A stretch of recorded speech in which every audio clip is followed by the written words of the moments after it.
देखिए, हम समझते हैं कि लोकगीत तो हमेशा से ही अच्छा रहा है, और आजकल जैसे देखते हैं जैसे वर्कशॉप्स वगैरह होती हैं तो उसमें युवा पीढ़ी बहुत ज़्यादा जुड़ती है, क्योंकि उसको गाना सहज होता है, सरल होता है, और इसलिए क्या है कि उनको सीखना भी आसान है और गाना भी आसान है, और उनके माध्यम से आप लोगों से जुड़ सकते हैं। क्योंकि कोई भी परफॉर्मिंग आर्ट हो, अगर वो सामने वाले को नहीं समझ में आएगी या उससे नहीं कनेक्ट हो पाएगी तो उसका कोई फ़ायदा नहीं। अपनी भाषा हिंदी के साथ संस्कृत भी आप लोग डालें जी। क्योंकि संस्कृत मृत भाषा घोषित हो रही है, क्योंकि वो पढ़ी नहीं जा रही है, और अरबी फारसी वो सब पढ़ी जा रही है, और अगर संस्कृत पढ़ी नहीं जाएगी तो हमारे वेद पुराण कौन पढ़ेगा, वो भी लुप्त हो जाएंगे। इस विषय में आप कुछ कहना चाहेंगे? देखिए, कुछ लोग तो जो संस्कृत में लगे ही हुए हैं, उनमें एक हम भी हैं कि जो संस्कृत, क्योंकि देखिए ये बात तो नासा इत्यादि ने भी प्रमाणित कर दी कि संस्कृत सबसे ज़्यादा वैज्ञानिक भाषा है। ये हम नहीं कह रहे, ना हमारे वेद कह रहे हैं, ये आज के वैज्ञानिक कह रहे हैं। और संस्कृत की सबसे अच्छी बात ये है, संस्कृत भाषा को लोग कहते हैं संस्कृत भाषा पढ़ने से दिमाग तेज होता है। तो उसके पीछे रिसर्चेस ये बताती हैं कि चूँकि संस्कृत जब बोलते हैं आप या पढ़ते हैं तो आपकी ज़बान बहुत ट्विस्ट होती है उनको बोलने के लिए। अगर आपको मान लीजिए कर्मण्येवाधिकारस्ते ही बोलना है तो उसमें आप देखिए आपकी ज़बान कहाँ कहाँ होती है। तो उस जो ज़बान टंग ट्विस्टिंग जो होती है उससे क्या है कि उससे आपके स्नायु तंत्र को बल मिलता है और उससे दिमाग को बल मिलता है। ये साइंटिफिकली प्रूवन है। आप ये सोचिए कि रामचरितमानस कभी पढ़ते हुए सुना है आपने किसी को? गाते हैं। इसलिए वो जो इतनी लोकप्रियता है उसकी इसी कारण है। तुलसीदास जी बहुत बड़े मनोवैज्ञानिक थे, क्योंकि जिस समय वो उनके समय जो था वो तो मुगलों का शासन था, और सब जानते हैं कि सनातन पर कितने कितने अत्याचार हुए थे, लोगों को धर्म परिवर्तन के लिए विवश किया जाता था, और जो नहीं करते थे उनका कितना मान मर्दित किया जाता था उनको। तो उन्होंने उठा के त्रेता युग की कहानी राम जी की, और वो उन्होंने लिखना शुरू किया अवधी भाषा में। वो भी संस्कृत ऐसा सुनते हैं कि वो संस्कृत में लिखने चलते थे, दूसरे से बिगड़ जाता था, ऐसे किंवदंतियाँ होती हैं, कितनी सच है तो नहीं मालूम। तो उन्होंने अवधी में लिखना शुरू किया, और हम समझते हैं उन्होंने उनके शिष्यों ने गा के लिखा होगा और लिख के गाया होगा। क्योंकि जब गाया जाएगा कोई चीज़, संगीत साहित्य जो है, साहित्य कैसा भी हो, मृत साहित्य में भी संगीत प्राण फूंकने की शक्ति रखता है। आशा जी, जीवन की झलक कार्यक्रम में आपका बहुत बहुत स्वागत है। धन्यवाद डॉक्टर स्मिता जी कि आपने हमें यहाँ इनवाइट किया, और आपके बहुत बहुत आभारी हैं। चलिए आशा जी, आप बहुत सारी विधाओं में आपकी महारत है।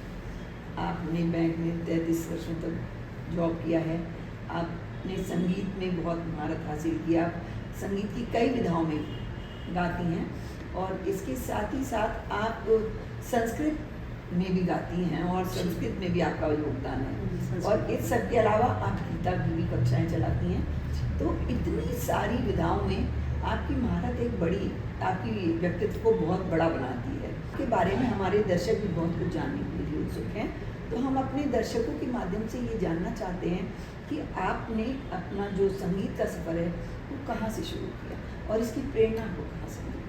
देखिए, सब पूछिए तो डॉक्टर स्मिता जी, मुझे तो याद नहीं खुद कि हमने कब शुरू किया, क्योंकि हमें तो लगता है शायद हम बचपन से कभी से गा रहे होंगे।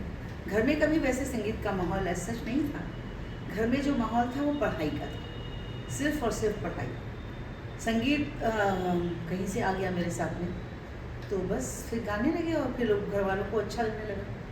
इस प्रकार से चल पड़ा बस। और सारे लोगों की तरह हम भी लता मंगेशकर जी गाने गाते हुए सुनते सुनते बड़े हुए, इसमें कोई नई बात नहीं है। सारे जितने भी हमारी पीढ़ी के लोग हैं उन सब ने लता मंगेशकर जी को ही सुन के सीखा है गाना, इसमें कोई नई बात नहीं है, मैंने भी वैसे सीखा। अच्छा जी, आप लोकगीत भी गाती हैं और शास्त्रीय संगीत भी गाती हैं, आपकी दोनों विधाओं में महारत है, तो आप क्या महसूस करती हैं कि दोनों में क्या फ़र्क है? देखिए, फ़र्क एक तरह से देखा जाए तो बहुत बड़ा भी है, क्योंकि वो दोनों अलग अलग विधाएं हैं वैसे।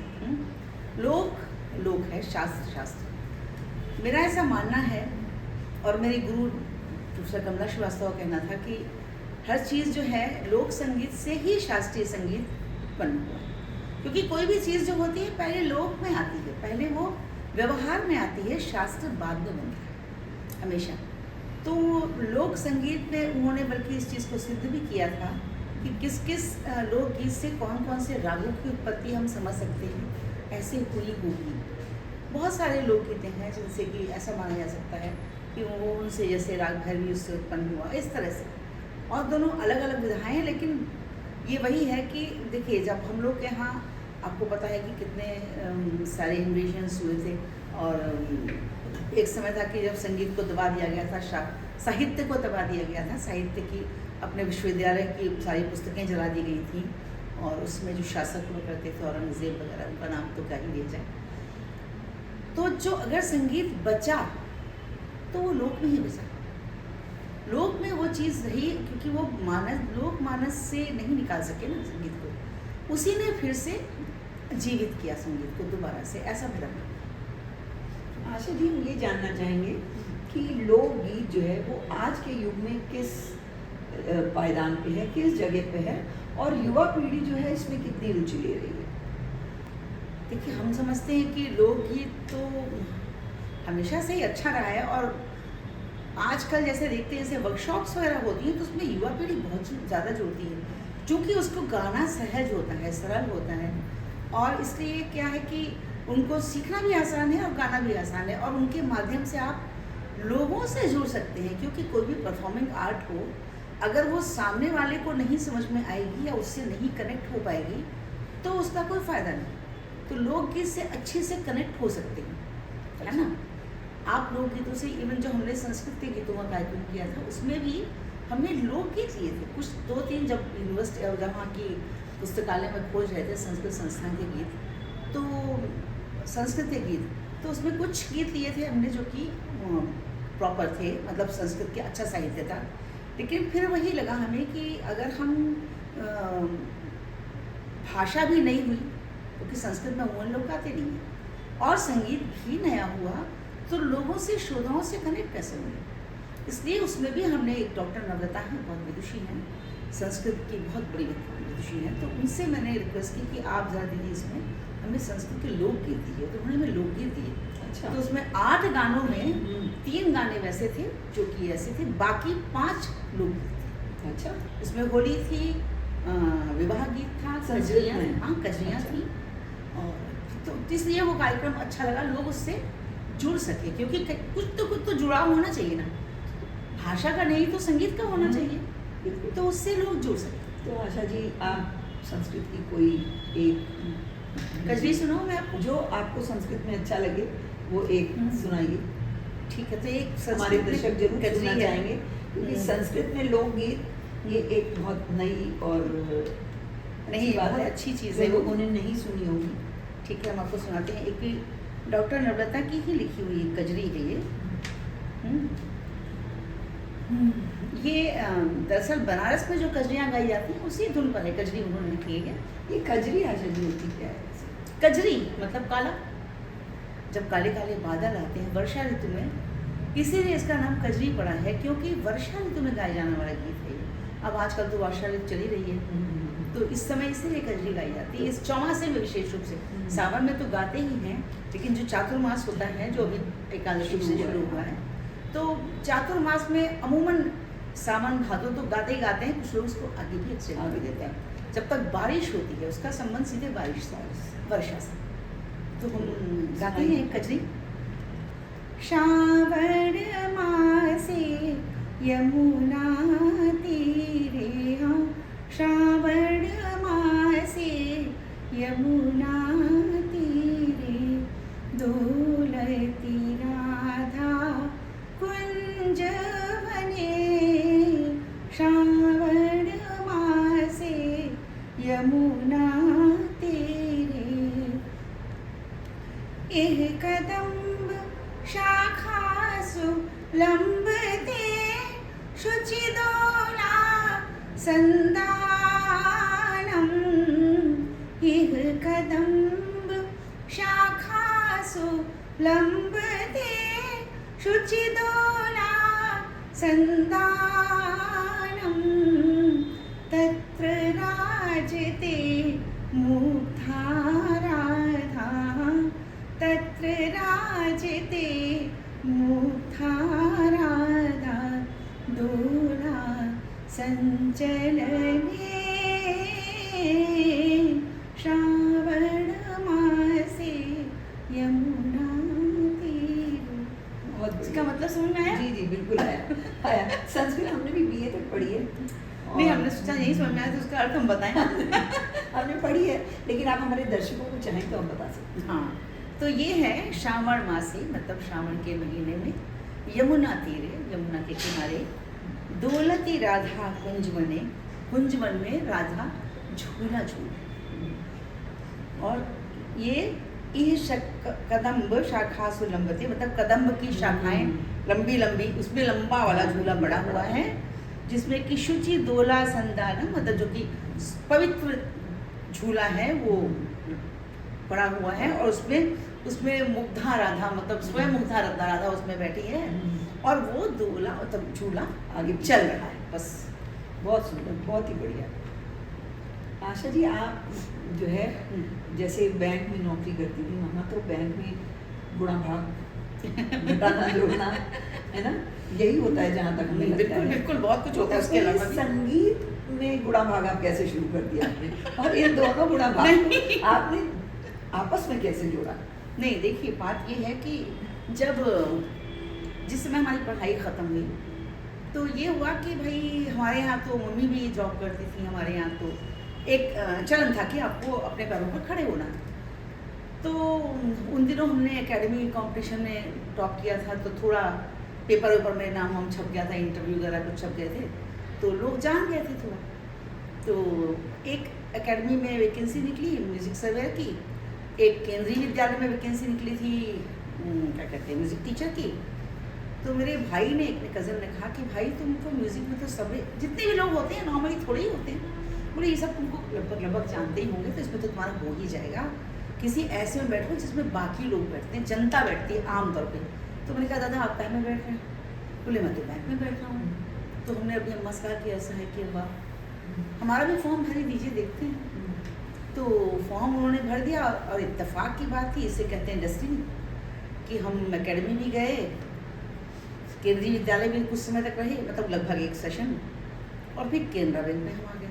अरे वाह। तो जब बैंक का इंटरव्यू हो रहा था तो सोचिए उसमें बच्चे होते हैं, मतलब उनका तो उत्साह सातवें आसमान पे होता ही है। जब आपको दो चीज़ें आप अचीव कर रहे होते हैं, तो मैं बचपन में आप समझ सकते हैं क्या स्थिति होती है दिमागी। तो गए हैं इंटरव्यू देने बैंक का, तो उन्होंने कहा, जो पैनल बैठा तो उन्होंने हमारा निकाला, बोले भारत खंडे मेरे, हमने कहा जरूर भारत को खंडित मत कीजिए क्योंकि कोई डर तो था नहीं, क्योंकि एक नौकरी कर रहे थे, दूसरी नौकरी जेब में रखी थी, कोई चिंता थी नहीं, और बैंक के लिए हम बहुत सीरियस बिल्कुल नहीं थे। वो तो एक चैलेंज की तरह से लिया था, उसमें हम सक्सेसफुल हो गए थे, बस खत्म बात। फिर उन्होंने पूछा कि आज की वो क्या है, वो इंटरव्यू बड़ा मज़ेदार था, क्योंकि उन्होंने कहा कि आप आज की पेपर में क्या खबर थी। हमने कहा ज़ाहिर हुसैन जी का उसी निधन हुआ था, उन्होंने ये लिखा था, वो लिखा था, शिवानी जी के गुरुदेव और खबर। उनका देखिए ये सब रुचि पर डिपेंड करता है, अगर आपको अखबार पढ़ना आपकी रुचि की चीज़ है तो आप वो पढ़ेंगे, और मेरे और चीज़ों में रुचि है नहीं सब। तो उन्होंने कहा आप कैसे करेंगी, आप तो गाने में आपका इतने रखा हुआ मेडल वेडल सब, ये प्रमाण पत्र हैं आपके, सब लेके जाने पड़ते हैं ना ओरिजिनल। तो हमने कहा कि बैंड कितने बजे खुलती है? तो बोले 10 बजे। हमने कहा हम गाना सुबह 4 बजे गाते हैं रियाज, देखा से उससे कोई फ़र्क पड़ेगा नहीं। तो बोले नहीं, और थैंक यू कर दिया। मुझे लगा मैंने बाहर आके ऐलान कर दिया कि मेरा तो बिल्कुल नहीं होगा, मैं किसी का हो जाए। लेकिन इत्तेफाक था, वही कहते हैं डेस्टिनी है। लेकिन फिर जब बैंक में आ गए तो एक सबसे अच्छी बात बैंक की ये है कि आपको ऐसा एहसास होता है जैसे कि आप समाज सेवा कर रहे हैं। अगर आप इच्छे से अपने मन से कार्य कर रहे हैं, अच्छा ईमानदारी से, तो फील है कि ये समाज सेवा का ही एक प्रकार है। और बताइए, समाज सेवा करने के जब पैसे भी मिलते हो तो इससे अच्छी क्या बात हो सकती है। फिर मैंने फिर बैंक के बाद फिर मैं कहीं अप्लाई ही नहीं किया, कोई और नौकरी हमको चाहिए ही थी। हम बैंक में बहुत संतुष्ट हुए, मुझे बहुत अच्छा लगा है। तो बैंक में चलते गाते रहे, बैंक के लिए गाते रहे, बैंक का झंडा फहराते रहे इधर उधर, और गाते रहे, रेडियो में गाते रहे, ऐसे चलता रहा बस। आशा जी, आप संस्कृत संस्थान के लिए आपने गीत संगीत का निर्देशन किया है, संस्कृत गीतों को सुर दिया है। आमतौर पर संस्कृत को बहुत कठिन भाषा समझा जाता है, और संस्कृत के जो गीत गाए हैं अभी आपने उनको सुनाया अभी, जो कि बहुत ही मन को लुभाने वाला था। और अभी हमसे किसी ने कहा कि अब की जब जनगणना आए तो उसमें अपनी भाषा हिंदी के साथ संस्कृत भी आप लोग डालें, क्योंकि संस्कृत मृत भाषा घोषित हो रही है, क्योंकि वो पढ़ी नहीं जा रही है, और अरबी फारसी वो सब पढ़ी जा रही है। और अगर संस्कृत पढ़ी नहीं जाएगी तो हमारे वेद पुराण कौन पढ़ेगा, वो भी लुप्त हो जाएंगे। इस विषय में आप कुछ कहना चाहेंगे? देखिए, कुछ लोग तो जो संस्कृत में लगे ही हुए हैं, उनमें एक हम भी हैं कि जो संस्कृत, क्योंकि देखिए ये बात तो नासा इत्यादि ने भी प्रमाणित कर दी कि संस्कृत सबसे ज़्यादा वैज्ञानिक भाषा है। ये हम नहीं कह रहे, ना हमारे वेद कह रहे हैं, ये आज के वैज्ञानिक कह रहे हैं। और संस्कृत की सबसे अच्छी बात ये है, संस्कृत भाषा को लोग कहते हैं संस्कृत भाषा पढ़ने से दिमाग तेज होता है। तो उसके पीछे रिसर्चेस ये बताती हैं कि चूँकि संस्कृत जब बोलते हैं आप या पढ़ते हैं तो आपकी ज़बान बहुत ट्विस्ट होती है उनको बोलने के लिए। अगर आपको मान लीजिए कर्मण्येवाधिकारस्ते ही बोलना है तो उसमें आप देखिए आपकी ज़बान कहाँ कहाँ होती है। तो उस जो ज़बान टंग ट्विस्टिंग जो होती है उससे क्या है कि उससे आपके स्नायु तंत्र को बल मिलता है और उससे दिमाग को बल मिलता है। ये साइंटिफिकली प्रूवन। तो इसलिए संस्कृत का प्रचार प्रसार में वैसे भी लगे हुए हैं लोग। और हम तो समझते हैं कि संस्कृत इतनी कठिन भाषा है नहीं जितना समझते हैं, क्योंकि अब देखिए जितना पुराने ज़माने में, अब से 5 से 7,000 5,000 साल पहले संस्कृत ही बोलचाल की भाषा थी। भाई महाभारत संस्कृत में लिखी गई, रामायण संस्कृत में लिखी गई, बहुत सारे कालिदास के इत्यादि ग्रंथ जो हैं सब संस्कृत में, क्योंकि संस्कृत तब धीरे बोलचाल की भाषा थी। बीच बीच में अब वो जो अब सब ऐसा होता है कि थोड़े समय के बाद हर चीज़ का चलन थोड़ा बदल जाता है। तो इसलिए ये कह सकते हैं कि हाँ, विलुप्त तो नहीं है, जीवित है बाकायदा। और आजकल संस्कृत भारती एक संस्था है जो कि बहुत पढ़ा रही है संस्कृत। हाँ, पत्राचार के द्वारा वो लोग बहुत पढ़ा रहे हैं और हमने भी उनसे पढ़ा एक्चुअली। तो वो अच्छा खासा पढ़ा देते हैं और बहुत सारे लोग हैं जो कि पढ़ा रहे हैं संस्कृत, और संस्कृत के ग्रंथों का पढ़ा रहे हैं, उपनिषद पढ़ा रहे हैं, गीता पढ़ा रहे हैं। हम भी थोड़ा सा प्रयास कर रहे हैं अपने लेवल पे, क्योंकि हम तो एक कृष्ण भक्त हैं और संस्कृत भक्त हैं दोनों, इसलिए। तो ऐसा कुछ है नहीं, हमें तो लगता है संस्कृत का भविष्य उज्ज्वल है। मुझे ऐसी आशान्वित हूँ मैं। अब आगे क्या होता है ये तो भविष्य तो कोई नहीं जानता, क्योंकि अमूमन बच्चों का ये होता है भैया 8th हो गया, संस्कृत खत्म हो गई, छुट्टी मिली। ये हमारे ज़माने में होता था। अब तो हमारे समय में भी ऐसा था, कुछ लड़कियों को ये था कि भैया संस्कृत बहुत स्कोरिंग है, संस्कृत ले लो, क्योंकि उससे आपकी डिवीजन अच्छी आती थी। जो लोग संस्कृत में ज़्यादा नंबर लाते थे, अच्छे से पढ़ते थे, संस्कृत की 100% स्कोर आता था। स्कोरिंग होने की वजह से लोग संस्कृत पढ़ते थे, और अभी फिर से ऐसा हो गया है। अभी तो बहुत सारे विद्यालयों में, तेलंगाना में हमारा विद्यालय था हैदराबाद में, तो तेलंगाना में वहाँ पर बच्चों को संस्कृत भी पढ़ाई जा रही है, तेलुगु भी पढ़ाई जा रही है, इंग्लिश पढ़ाई जा रही है और हिंदी पढ़ाई जा रही है। 4 भाषाएं वहाँ के बच्चे पढ़ते हैं। हमारे यहाँ आशा जी एक वैज्ञानिक आई थी, रंजना जी, तो उन्होंने बताया कि वो विदेश गई और वहाँ पर उन्होंने फ्रेंच और कुछ भाषाएँ सीखी। तो वो कहती है उन्होंने उसकी जब ग्रामर पढ़ी तो वो भी ऑलमोस्ट संस्कृत थी। तो उन्होंने ये कहा कि जिसने संस्कृत सीख ली वो अपने आप कई भाषाओं को सीख जाता है। हाँ, बिल्कुल सही बात है। तो आशा जी एक बात ये जानना चाहते हैं कि जैसे आप संस्कृत और साहित्य, तो आपको लगता है कि संगीत और साहित्य भी आपस में कुछ बहुत ज़्यादा जुड़े हैं, हमें जुड़े हैं बहुत ज़्यादा। अब इसका देखिए सबसे ज़्यादा प्रत्यक्ष प्रमाण है हमारी गोस्वामी तुलसीदास जी की रामचरितमानस। ठीक है, आप ये सोचिए कि रामचरितमानस कभी पढ़ते हुए सुना है आपने किसी? गाते हैं। इसलिए वो जो इतनी लोकप्रियता है उसकी इसी कारण है। तुलसीदास जी बहुत बड़े मनोवैज्ञानिक थे, क्योंकि जिस समय वो उनके समय जो था वो तो मुगलों का शासन था। सब जानते हैं कि सनातन पर कितने कितने अत्याचार हुए थे, लोगों को धर्म परिवर्तन के लिए विवश किया जाता था, और जो नहीं करते थे उनका कितना मान मर्दित किया जाता था उनको। तो उन्होंने उठा के त्रेता युग की कहानी राम जी की, और वो उन्होंने लिखना शुरू किया अवधी भाषा में। वो भी संस्कृत ऐसा सुनते हैं कि वो संस्कृत में लिखने चलते थे, दूसरे से बिगड़ जाता था, ऐसे किंवदंतियाँ होती हैं, कितनी सच है तो नहीं मालूम। तो उन्होंने अवधी में लिखना शुरू किया, और हम समझते हैं उन्होंने उनके शिष्यों ने गा के लिखा होगा और लिख के गाया होगा। क्योंकि जब गाया जाएगा कोई चीज़, संगीत साहित्य जो है, साहित्य कैसा भी हो, नृत्य साहित्य में भी संगीत प्राण फूंकने की शक्ति रखता है। कैसा भी साहित्य हो, यदि गाया जाएगा तो उसका प्रभाव अलग ही होता है। और इसका उदाहरण हमने कहा ना, रामचरितमानस। कभी किसी को सुना ही नहीं कि रामचरितमानस पढ़ी जा रही है, गाई जा रही है बस, क्योंकि वो शुरू से गाई ही गई है, पूरी तरह से गेय है।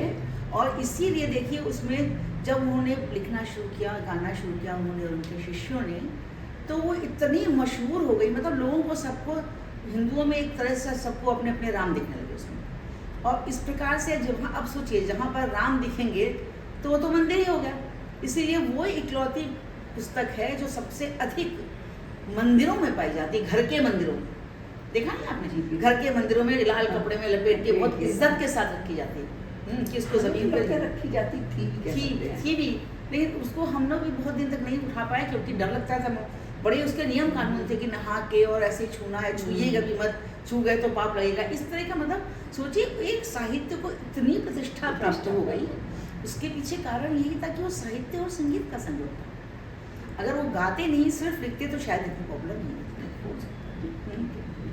अच्छा आशा जी, आप संगीत की कार्यशालाएं चलाती हैं काफ़ी समय से, तो आपको एक तो इसका क्या उद्देश्य है और युवाओं पे इसका क्या प्रभाव पड़ता है? आपको लग रहा है कुछ? हमारे भैया स्टूडेंट्स में बहुत सारे युवा आते हैं, और इवन हमारी जो गीता की क्लासेस, उसमें भी बहुत सारे यंगस्टर्स भी काफ़ी सारे जुड़े हुए हैं।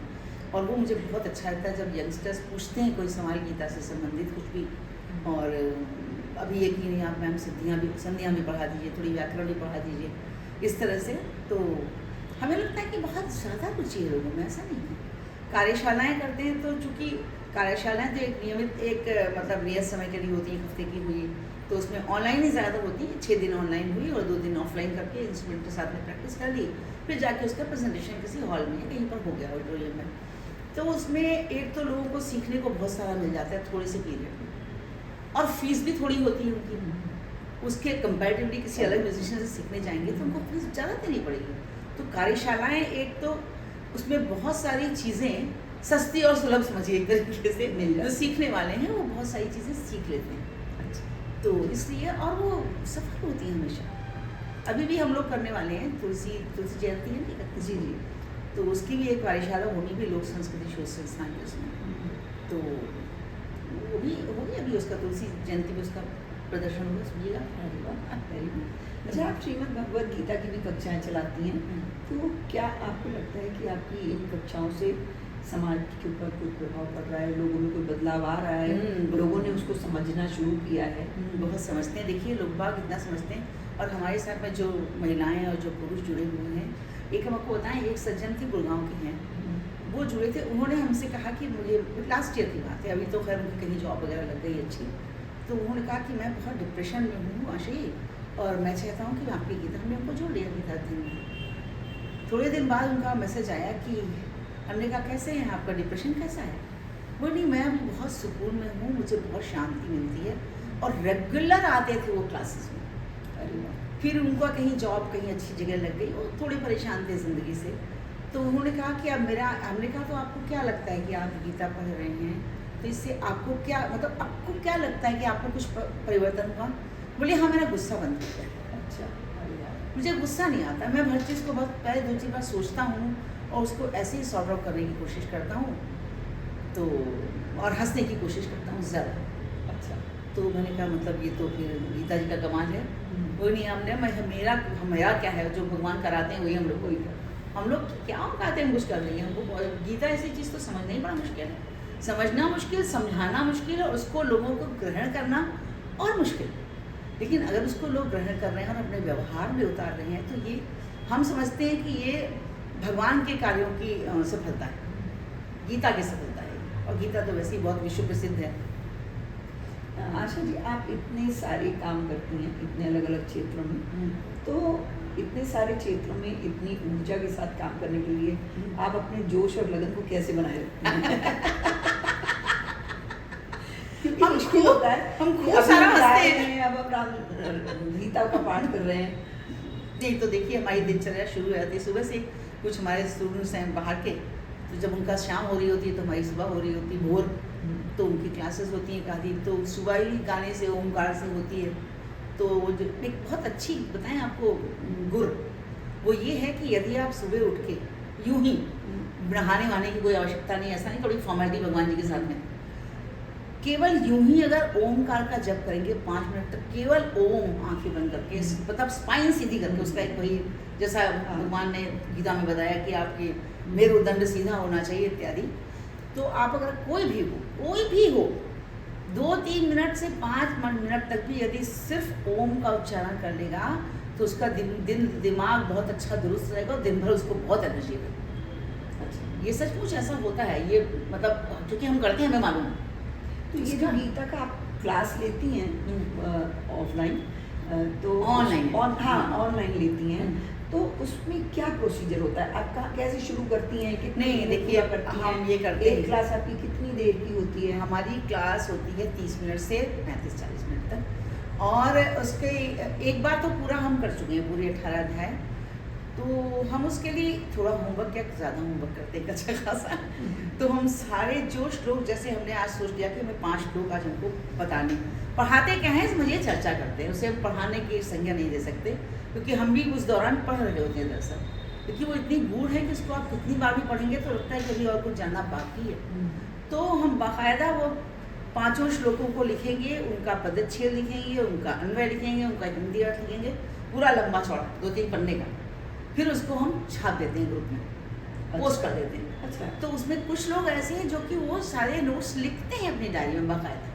अच्छा, फिर जैसे पढ़ा रहे हैं या हम कब कर रहे हैं तो उसमें थोड़ा थोड़ा बीच में व्याकरण पढ़ के आते हैं, अच्छा बताइए शब्द में कौन सी संधि होगी, तो थोड़ा उनका दिमाग चलने लगता है कि हाँ कौन सी संधि होगी इत्यादि वगैरह वगैरह। फिर उसकी व्याख्या करते हैं, और व्याख्या तो हम अपने आप से करते हैं, पढ़ी हुई है गीता, टीकाएं बहुत लोगों की, लेकिन उनको मिलके जो अपने आप से जो सार निकलता है उसको ये कोशिश करते हैं कि व्यवहारिक हो, आज की ज़िंदगी से लोगों की रोज़मर्रा की ज़िंदगी में वो कितना प्रभाव डालता है, कितना उससे जुड़ाव है, कितना वो प्रासंगिक है। गीता आज भी हर जिंदगी में कितनी प्रासंगिक है, उस प्रासंगिकता को सिद्ध करने का हमारा पूरा प्रयास है।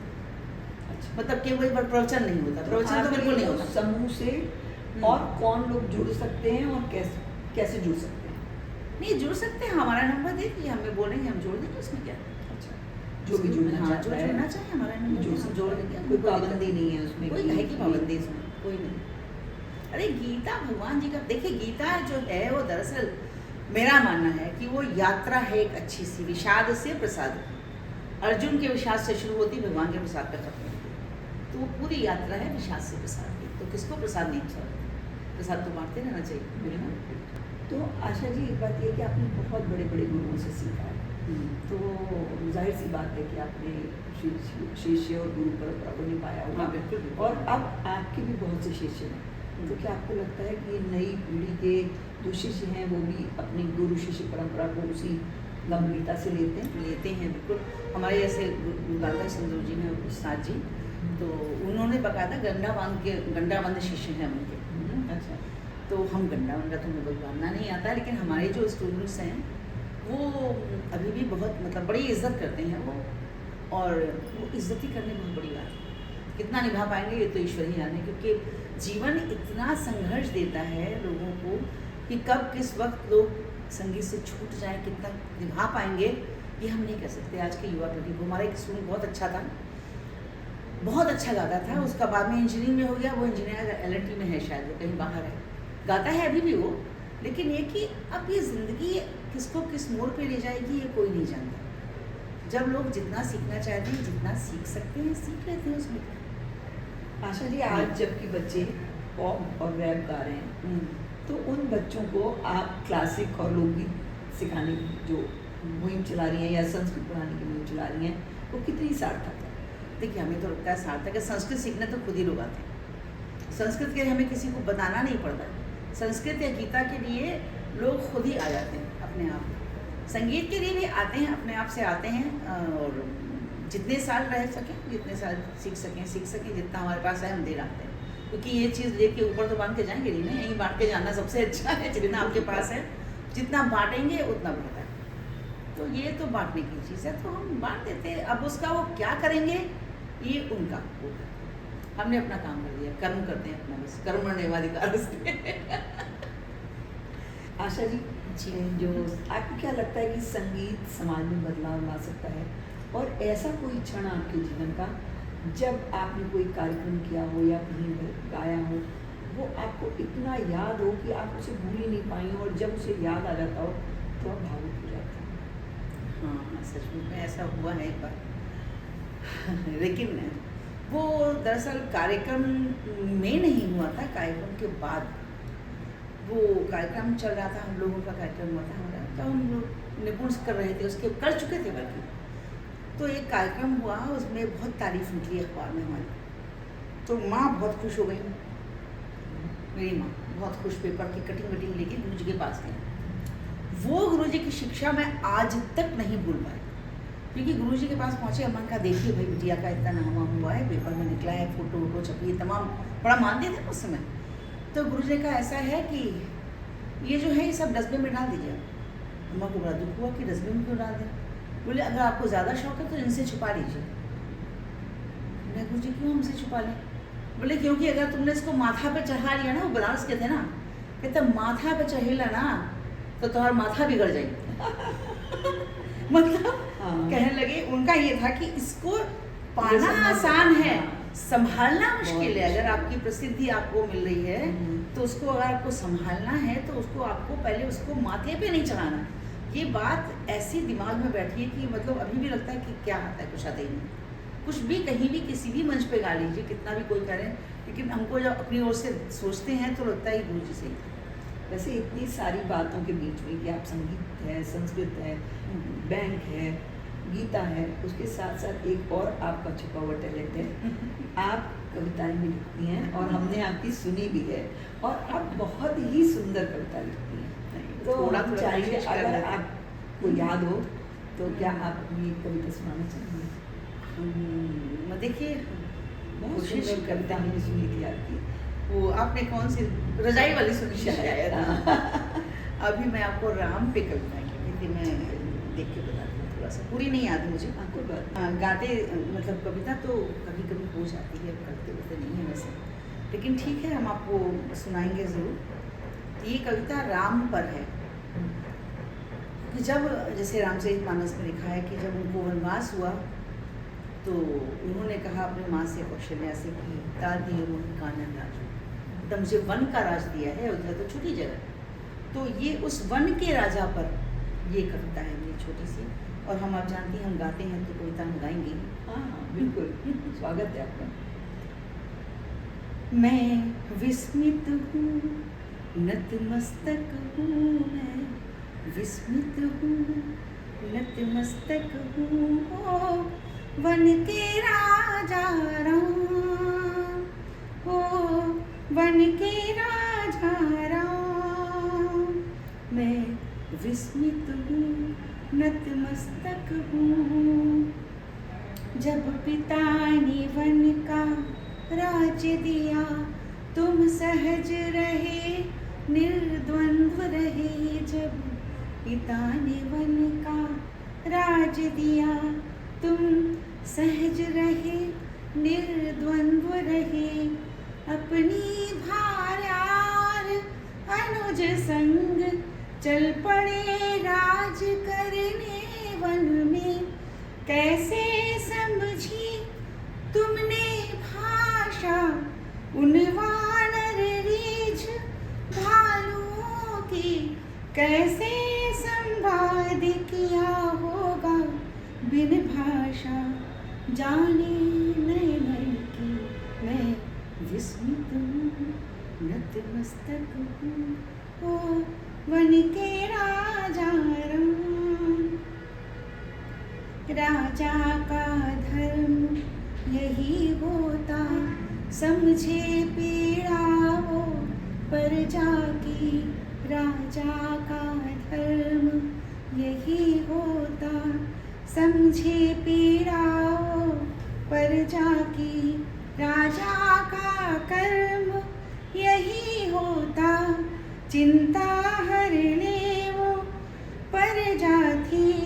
फिर तुम तो क्षत्रिय राजा थे, था छात्र धर्म ही परम धर्म। कैसे छुटते फिर धनुष बाण, कैसे ना करते दुख त्राण। में विस्मृत बहुत सुंदर, बहुत ही बढ़िया आशा जी। एकदम आपने तो थैंक यू। बहुत ही शब्द भी इतने सुंदर और आपका गायकी भी बहुत खूबसूरत। आशा जी एक और बहुत प्रश्न है हमारे मन में, और आप जब इतनी अच्छे से अपनी बातों को बता रहे हैं, एक बात जानना चाहते हैं, जैसे बहुत से लोग होते हैं जो अपने टैलेंट को बहुत देर में पहचानते हैं, या बहुत से ऐसे लोग होते हैं कि जी अवसर नहीं मिलता तो, और वो बहुत देर में समझ पाते हैं कि मैं गा सकता था, मैं लिख सकता था, मैं कुछ भी कर सकता था, तो उनके लिए आप क्या कहना चाहेंगे कि उन्हें क्या करना चाहिए? देखिए ये तो इसमें हम ये ज़रूर कहेंगे कि हर व्यक्ति को, चाहे कोई भी हो और किसी उम्र का हो, उसको मतलब एक ये सिद्धांत रूप में हर व्यक्ति को थोड़ा सा समय अपने को अपनी दिनचर्या में खुद के लिए ज़रूर देना चाहिए। महिलाएं विशेष रूप से बटी होती हैं ज़िंदगी में, वो हम सब पीछे तो सारे के सारे एक्टिंग कर रहे होते हैं, कहीं पत्नी का रोल निभा रही हैं, कहीं माता का रोल निभा रही हैं, कहीं पुत्री का रोल निभा रही हैं, कहीं प्रोफेशन में है तो अपने प्रोफेशन का, वो हम सब एक्टिंग कर रहे होते हैं। हाँ, अपने अपने रोल में हर जगह फिट होने की कोशिश करते हैं कि हर जगह हमारा परफॉर्मेंस बहुत अच्छा हो। एक्चुअली हम सब एक्टर ही हैं सब कुछ, ये तो ज़िंदगी में तो उसमें कुछ समय ज़रूर होना चाहिए जब आप खुद के साथ में रूबरू हो कि आप खुद क्या हैं। आप माँ हैं, बहन हैं, बीवी हैं, टीचर हैं, वॉटेवर जो भी हैं, उसके अलावा कम से कम अपने आप को 15-20 मिनट, 1 घंटा, आधा घंटा ज़रूर देना चाहिए जब अपने साथ रहें, सिर्फ और सिर्फ अपने साथ। तो जब अपने साथ में रहेंगे तो अपनी संगत सबसे ज़्यादा अच्छी होती है। तो ये उनकी समस्या ज़्यादा होती है जो केवल दूसरों के लिए ही सोचते रहते हैं, एक्टिंग करते रहते हैं ज़िंदगी में, सब कुछ तो मतलब मेरी भाषा में दूसरों के साथ होते रहते हैं, वो अपने लिए उनको वक्त नहीं मिलता। और होता क्या है कि देखिए सारे जितने भी रिश्ते हैं, जितना भी जो कुछ भी है ज़िंदगी में, वो सब अस्थाई है, सब खत्म हो जाना है, मतलब सब चीज़ का एक एंड होता है। उसके बाद बचता क्या है? आधी बचती। तो यदि आप अपने लिए थोड़ा समय नहीं करता, मतलब आध्यात्म की भाषा में अपने आत्मा से, परमात्मा से, अपने आप से, अपने अंदर देखना, मतलब अपने अंदर के भगवान को देखना एक तरीके से, तो अपने आप से जब तक आपका संवाद नहीं होगा तब तक आप खुद को पहचान ही नहीं पाएंगे। तो एक बहुत बड़ी बात आपने की, अपने साथ होना। अपने साथ होना सबसे महत्वपूर्ण है, बहुत महत्वपूर्ण, क्योंकि आपको आपसे अच्छा कोई नहीं जान सकता। आप हो सकता है बहुत अच्छी माँ हो, लेकिन आप कैसी स्त्री हैं, आप कैसी इंसान हैं, ये आप ही जान सकती हैं, बच्चे नहीं जान सकते, क्योंकि उनका अपना दृष्टिकोण है, आपके सबका दृष्टिकोण अपना अपना होता है? लेकिन आप स्वयं क्या है, वो स्वयं का साथ देना बहुत ज़रूरी है। तभी आप अपनी चीज़ों को समझ पाएंगे कि आप दरअसल हैं क्या और आपको क्या चाहिए। तो वो वही गीता के शब्दों में कि आप अंतरात्मा में झांकिए, जब अपने अंतर में परमात्मा को पहचानिए, बाकी जगत से अलग हटिए। तो ये वही चीज़ है, तभी समझ पाते हैं। अमूमन होता ही है कि जब अगर आप किसी थोड़ी बहुत देर में घर में अगर अकेले हैं तो आपका पड़ोसन भी कहती है, अरे अकेले क्या कर रही हो, आज साथ बैठे सही होता है, सही है, ऐसा होता है ना। लेकिन हमें लगता है कि शायद अपने साथ होना एक बहुत बड़ी, अपने साथ बहुत ज़रूरी है, क्योंकि देखिए हर इंसान यूनिक होता है अपने आप में, हर कोई यूनिक है, हर एक को भगवान ने कुछ ना कुछ ज़रूर दिया होता है जिसको कि उसे खुद को जानना चाहिए, और कोई दूसरा थोड़ी बताएगा कि आपके अंदर क्या चाहिए, आपके अंदर क्या, ठीक है, क्योंकि वो अपनी दृष्टि से देखेगा, वो हर कोई आपकी पत्नी है वो आपको उस रूप में देखेगा, आपके बच्चे आपको माँ की दृष्टि से देखेंगे, भाई बहन आपको भाई बहन की दृष्टि से देखेंगे, ऑफिस में हैं तो आप जो भी कर रहे हैं आपके हिसाब से आंका जाएगा। लेकिन हाँ, ये बिल्कुल ठीक है कि अपने आप को तो आप ही देख सकते हैं, बिल्कुल सही बात है, और अपनी प्रतिभाओं को भी आप ही देख सकते हैं, आप अपनी प्रतिभाएं देख सकते हैं आके। और हमें लगता है आप ये कहना चाहेंगे कि आप में अगर कोई प्रतिभा है तो उम्र का कोई बंधन नहीं होता, कोई बंधन जब मौका मिले बल्कि हम तो कहेंगे वानप्रस्थ आश्रम सबसे अच्छा है जब आप रिटायर हो जाएं, क्योंकि हमारी बहुत सारी चीज़ें मैंने रिटायरमेंट के बाद शुरू की, लिखना मैंने रिटायरमेंट के बाद शुरू किया, रिटायरमेंट ले लिया था ना, ज़बरदस्ती लिया था, दिया था तो, लेकिन VRS अपने किसी पारिवारिक उसकी वजह से दिया था, वो अलग बात है।